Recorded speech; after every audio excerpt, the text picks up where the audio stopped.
Hi, I'm Dr. Marlene Kushner. I have a doctorate in the neuropsychology of learning disorders. I have learning disorders, and I've written this book about learning disorders. Okay, so I am here with Dr. Marlene Kushner, a friend of mine, and she has just written a brand new book called Sense of Direction.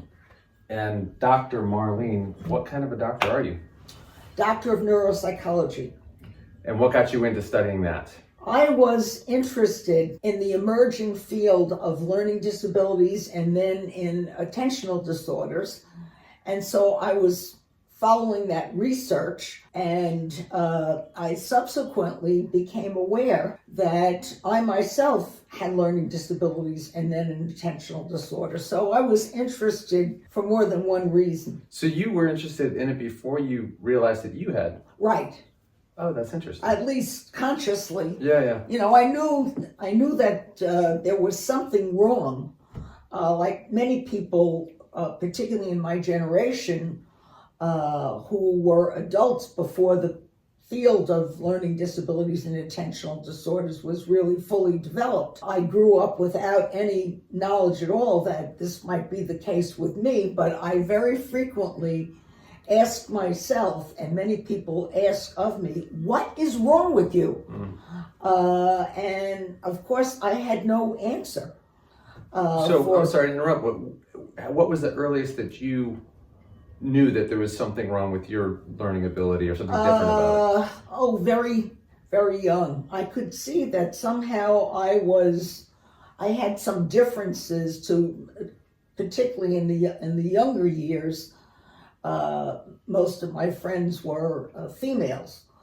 And I could see that I was not the typical 1950s model of what a young lady should be, which would be careful, not speaking until spoken to, not messy, not impulsive, none of the things that I was. So, you know, I kind of had a clue, but I had no answer to why that was the case. I thought it was just something willful that I could change. Well, so that's interesting. So you think that your messiness and your impulsiveness signify a learning disability rather than maybe just your personality or even your strengths? Yeah, well, no, I think that, of course, anyone with a learning disability, and I also, as I said, have attentional disorders. I'm a combination like everyone else with my environment and my genetics. So I think that particularly the impulsivity and the disorganization and many other features are definitely, now that I have an understanding as a professional and personally about these syndromes, yes, I could check off all the boxes. So you understood early on there was something different about you, and you felt that way in school. Yes. Yeah. Oh, I certainly, actually, my mother saved all my early report cards, which I now have, and they all said, you know, Marlene is very bright, but she is not using her potential, and she's very messy, and she forgets to bring in her homework, and, you know, etc. So, you know, I always felt that somehow something was missing. But of course I didn't know what it was. And you were noticing the other students next to you being a little bit more organized and put together and able to stay in their seats. And I was aware, even very recently, the last time I was in a classroom, that myself and all the other students were paying attention to the professor, and then someone would open a door. Everyone else's eyes were still on the professor, but I had to turn my head to check and see what was going on. And so you somehow managed to get through school with passing grades, or how were your grades? Very good. I would say in the early years, my reading was a great strength, and my concepts when I would write an essay were good, but I would get my essay papers back with red on both sides and corrections because it was not well organized. I was struggling with some courses and not with math was always very difficult for me, particularly geometry.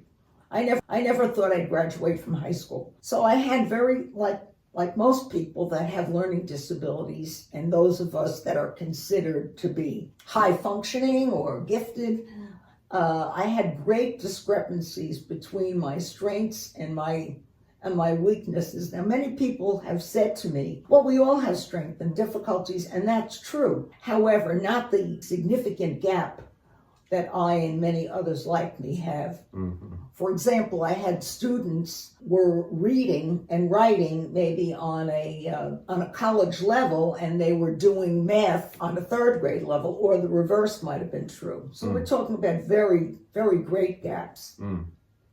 And did you find any other students or notice any other students in high school or when you went to college that were more like you and that you felt something in common with, that you could tell that you had a similar problem?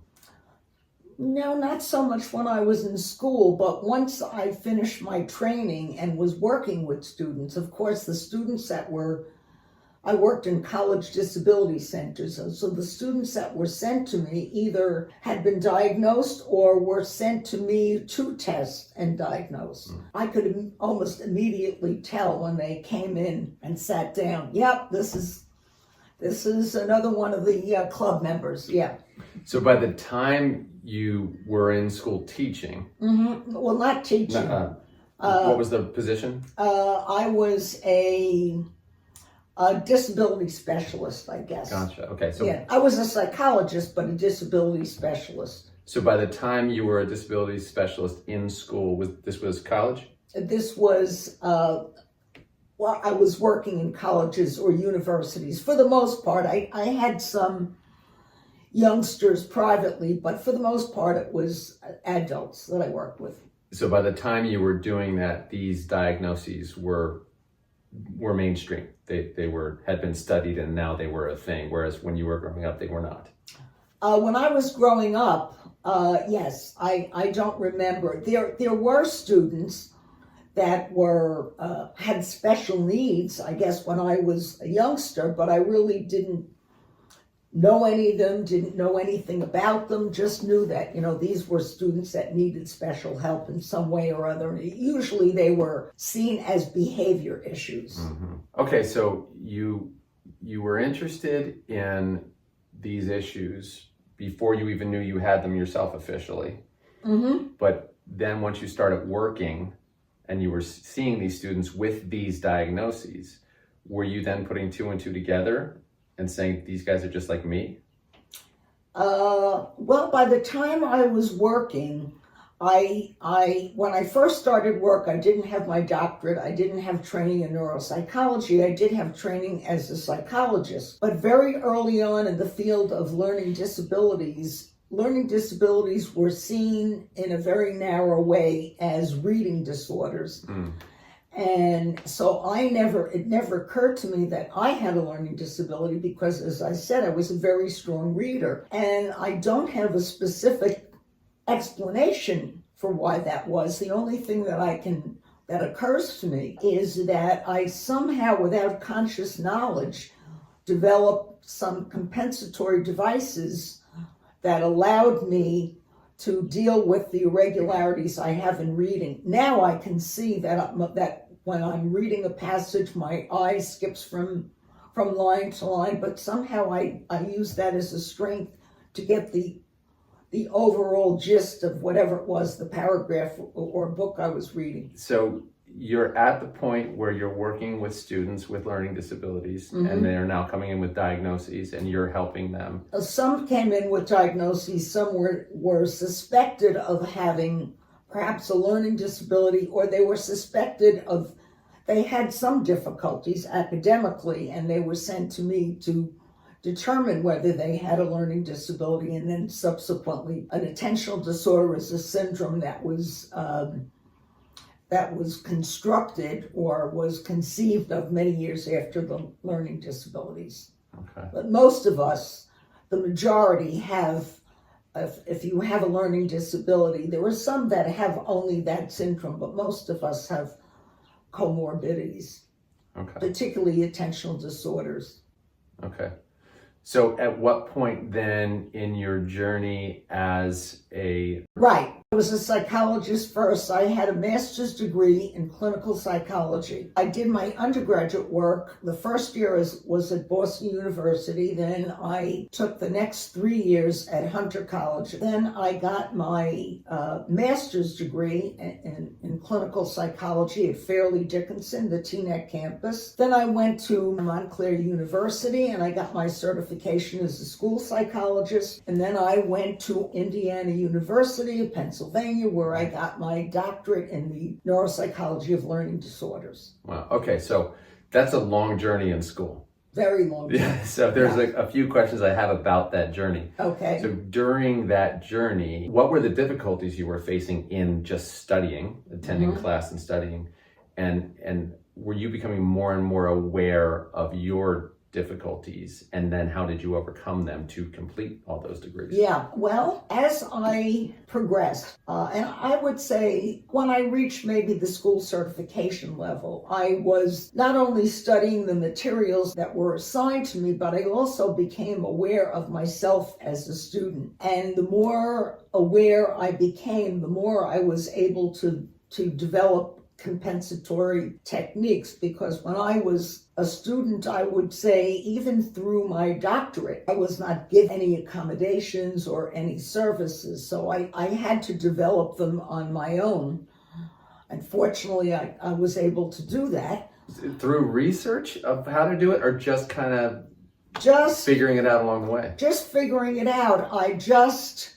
I'll give you an example. When I had a long-term assignment, let's say a term paper, I knew that I would have to have some kind of a structure to organize my time so that this would be finished when it was due. Otherwise, I would lose a certain amount of credit for it or maybe get no credit. So I thought about how long it would take me to do each step. For example, how long if I had to read an entire book or a journal, divide that up into days, how many pages I could expect to read per day, then how long it would take me. This was before we had laptops or access to computers, so I would go to the library to do my research. How long that would actually take, I took into account the transportation to the library. I took everything into account. How long it would take me to write it. I knew there would be many, many drafts because, as I said, one of the biggest problems I had was in organizing my papers. And then I had it all laid out. So, and I would follow very carefully what I had laid out for myself, and I never had a late paper. Okay, so you're working your way through school here. Did you know at the beginning of these studies where you wanted to land? Or were you becoming, based on your discovering more and more about yourself, were you becoming more and more interested in learning disabilities? Well, I think something in my past that was very important to me certainly was strongly influential, and that was my mother's sister, who I was especially close to, my Aunt Etta, had 2 children, and they were considerably older than I was. And one of them, unfortunately, as I was growing up, I learned was institutionalized. I didn't know why, but I knew he had a progressive neurological disorder that he eventually succumbed to. And since I was very close to my aunt and uncle, I determined even at that age that I wanted to work with individuals to help them in any way that I could, so that if possible, they wouldn't have to be institutionalized, that I would be able to learn at an earlier point and be able to intervene.